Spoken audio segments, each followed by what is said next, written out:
Bismillahirrahmanirrahim. Assalamualaikum warahmatullahi wabarakatuh. Ahlan wa sahlan di channel YouTube SMK Islam Raudatul Azhar. Improve your life skill here.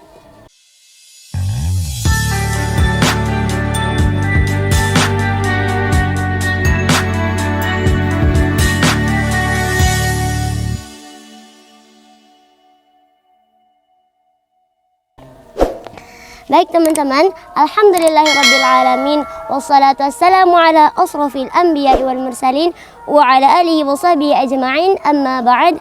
Allahumma salli ala sayyidina Muhammad wa ala ali sayyidina Muhammad. Mudah-mudahan dengan jumber kali ini kita bisa mendapat syafaat baginda Rasulullah sallallahu alaihi wasallam. Nah, di episode Jumber yang ke-10 ini, Dinda insya Allah akan mengajak teman-teman kembali untuk sama-sama kita membenah diri kita menjadi pribadi yang jauh lebih baik lagi. Nah, kali ini Dinda akan menceritakan seseorang yang sangat terkemuka di Bani Israel, yang beliau itu sudah beribadah selama kurang lebih 22 tahun. Nah, namanya itu adalah Barsisa.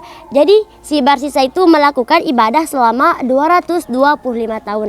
Nah, hendak kebayangkan gimana? Udah capek-capek nahan godaan dari setan, udah capek-capek beribadah. Tapi nanti dulu teman-teman, tahu nggak endingnya apa? Nah, lanjut cerita. Nah, jadi si Barsisa itu mempunyai murid kurang lebih 6.000 orang. Nah, karena si Barsisa itu rajin banget ibadahnya, akhirnya si setan merasa iri kepada si Barsisa tersebut. Karena kenapa? Karena si Barsisa itu rajin banget ibadah, rajin banget melakukan hal-hal yang kebaikan, maka malaikat pun sampai iri kepada si Barsisa tersebut.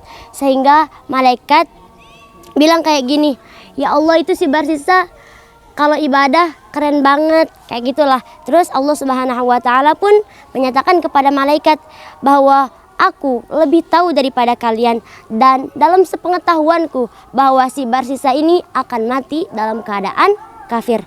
Nah, kok bisa si Barsisa yang udah lama banget mengerjakan kebaikan, lama banget yang namanya melakukan ibadah-ibadah yang baik, tapi kenapa dia bisa masuk neraka? Nah, jadi Allah Subhanahu wa taala berfirman dan juga didengar oleh si iblis.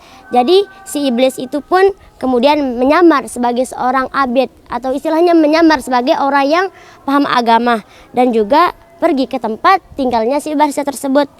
Jadi Barsisa bertanya kepada abid ataupun istilahnya jelmaan si setan itu. Barsisa itu pun bertanya kepada si abid tadi, "Siapakah Anda?" Lalu si Barsisa itu lanjut menjawab, "Saya adalah seorang abid yang sudah tekun sekali beribadah dan ingin membantu Anda untuk lebih mendekatkan diri kepada Allah Subhanahu wa taala dan untuk beribadah semata-mata karena Allah Subhanahu wa taala. Karena barang siapa yang rajin beribadah kepada Allah Subhanahu wa taala, maka cukuplah menjadi temannya." Nah, itu tadi perkataan si Barsisa. Maka si iblis ini pun berpura-pura seperti orang alim, seperti orang yang rajin beribadah, dan juga dia selama 3 hari tidak pernah minum, tidak pernah makan. Intinya selama 3 hari itu dia berpuasa. Nah, saya telah beribadah selama 220 tahun dan juga tidak sanggup meninggalkan makan dan minum. Itu ujar si Barsisa tadi. Maka iblis pun berpura-pura bersikap seperti orang alim, bersikap seperti orang yang pandai beribadah, dan juga iblis pun berkata, atau seorang jelmaan iblis itu dia akan berpura-pura menjadi seorang abid berkata, "Saya nggak pernah minum selama 1 hari, 2 hari, 3 hari, saya nggak pernah makan selama 1 hari, 2 hari, dan juga saya nggak pernah tidur." Akhirnya si Barsisa ini pun berkata kepada si iblis itu, atau si abid lah istilahnya dalam jelmaan iblis, "Nah, khususnya selama 3 hari tidak malam saya tidak makan, tidak minum, tidak tidur. Saya telah beribadah selama 220 tahun dan tidak sanggup meninggalkan makan dan minum." Dan akhirnya si iblis pun berkata, "Oh, saya telah berbuat dosa besar sekali dan kesalahan kepada Allah Subhanahu wa taala. Apabila teringat dengan dosa-dosa saya, maka saya akan tidak makan dan juga tidak minum." Nah, si Barsisa ini pun menyambung perkataan si iblis itu, "Apalah dayaku sehingga dapat menyamai Anda?" tanya si Barsisa. Lalu si iblis ini pun menjawab, "Oh, caranya itu gampang banget. Kamu tinggal berbuat kamu tinggal berbuat dosa kemudian bertobat lagi kepada Allah Subhanahu wa taala. Dan juga Allah kan Maha Pengasih, Maha Penyayang. Jadi kalau kamu udah buat dosa ya tinggal tobat aja, gitu kata si iblis tadi. Tapi si Barsisa ini lanjut ngomong, gimana ya cara saya supaya bisa melakukan hal tersebut? Tanya si Barsisa.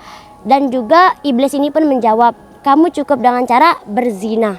Jawab si iblis, saya tidak bisa melakukan hal itu, atau saya tidak sanggup melakukan hal itu. Lalu bunuhlah seorang mukmin, kata si iblis lagi. Lalu si Barsisa lanjut ngomong, saya tidak bisa melakukan hal tersebut. Lalu kalau begitu minumlah khamar, bujuk iblis, karena itu adalah hal yang paling mudah. Dari kata si iblis itu, meminum khamar adalah salah satu hal yang paling mudah untuk mendapatkan dosa. Nah, lanjut si Barsisa bertanya, dari mana aku bisa memperolehnya? Pergilah ke suatu desa, sahut iblis sambil menunjukkan arah desa tersebut. Maka si Barsisa pun pergi ke desa tersebut, dan di sana dia menemui seorang wanita yang menjual khamar. Dan tanpa disangka-sangka, setelah meminum khamar, lanjut si Barsisa tersebut dalam keadaan mabuk dan berzina kepada si perempuan yang sudah menjual khamar kepadanya. Nah, setelah itu si iblis ini lanjut lagi menyamar. Kalau tadi dia menyamar sebagai orang ahli ibadah, sekarang dia nyamar lagi menjadi seorang manusia biasa yang gak ada dong orang yang tahu kalau dia itu abid yang tadi.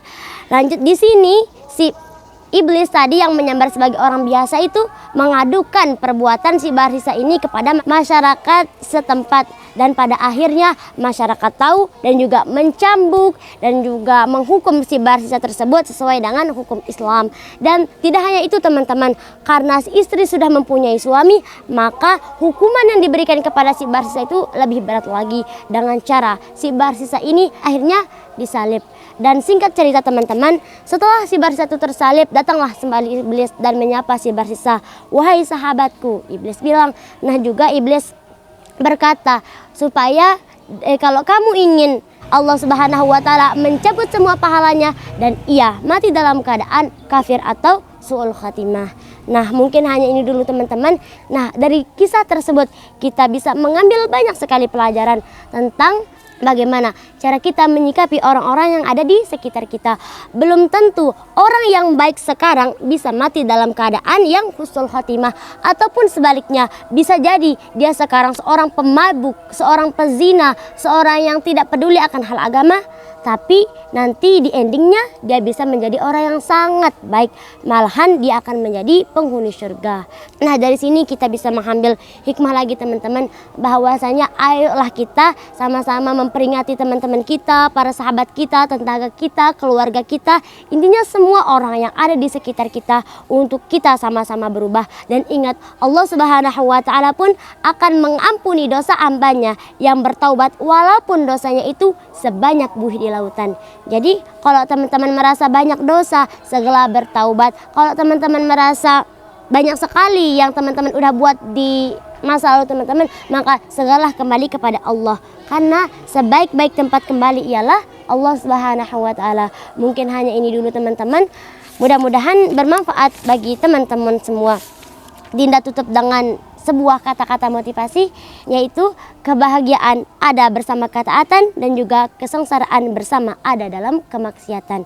Jikalau teman-teman mengejarkan akhirat, maka dunia akan mengikutinya. Begitupun sebaliknya, kalau teman-teman mengejar dunia, maka akhirat akan jauh meninggalkan teman-teman.